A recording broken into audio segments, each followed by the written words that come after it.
Bon alors, au moment où on ne parle que de retraite, par- mais vraiment par pur esprit de contradiction, moi j'aimerais vous parler de travail, d'engagement, de vocation. Allez, pour qui? Pourquoi on se met au travail? On accepte un engagement. Moi je vous propose 4 critères pour discerner si vous êtes à votre juste place. Alors, n'hésitez pas à commenter pour partager ce que vous en pensez et ça m'intéresse vraiment d'échanger avec vous sur ce sujet. Ces 4 critères, je les trouve dans le livre du prophète Ésaïe. Par exemple, au chapitre 49, au verset 3, il dit « Toi, tu es mon serviteur. » Le Seigneur déclare qu'il m'a façonné quand j'étais encore dans le ventre de ma mère pour que je sois son serviteur.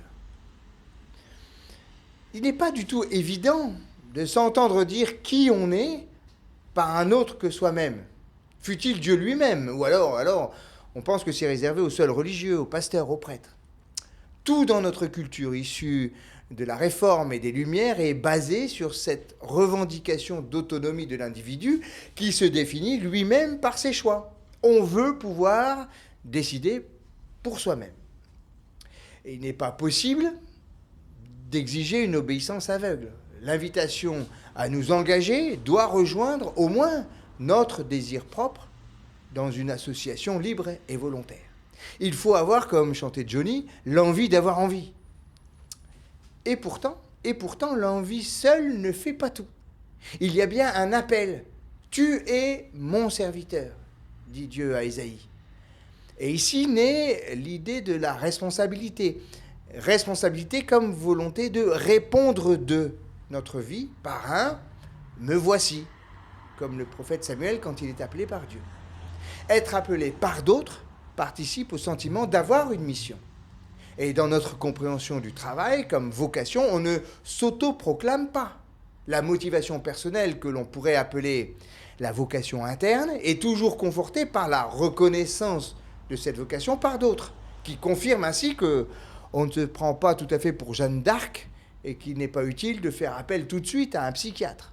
Vous voyez ce que je veux dire? Le sens de notre vie n'est donc pas seulement, ni même principalement d'ailleurs, choisi, mais aussi donné. Et surtout conforté, confirmé par une parole qui nous convoque et nous revendique dans tout notre être. Toi, tu es mon serviteur, l'Israël dont je me sers pour manifester ma gloire, dit Dieu à Ésaïe. Alors, immanquablement, apparaissent ici réticence et résistance. Le prophète Ésaïe, par exemple, commence par invoquer la fatigue.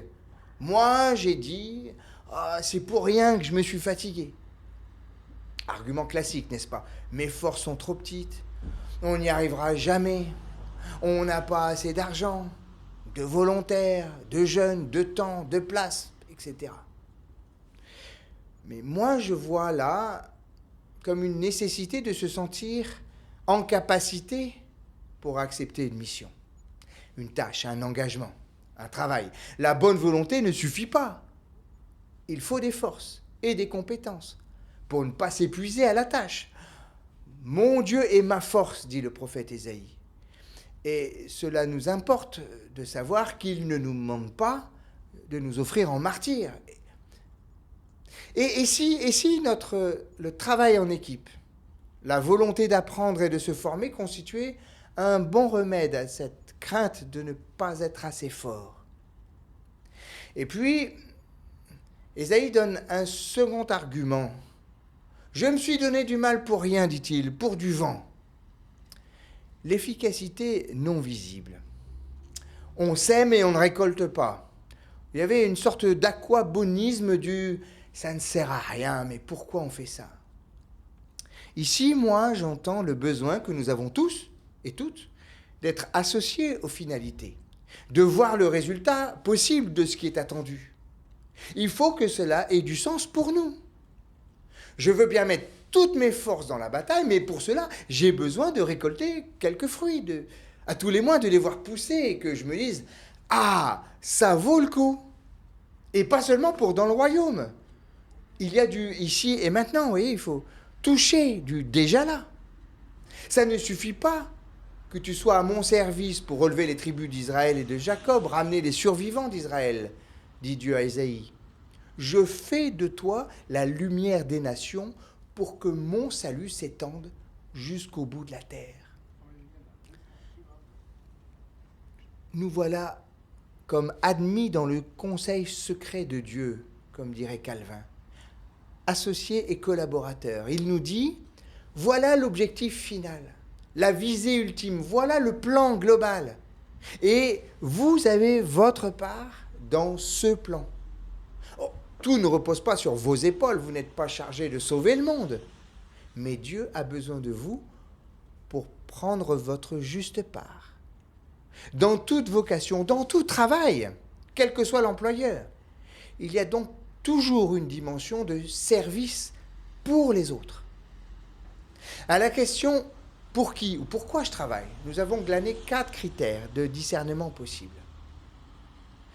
Pour être à sa juste place, la motivation personnelle et l'envie doivent être complétées par la reconnaissance par les autres, la confirmation extérieure d'un appel intérieur.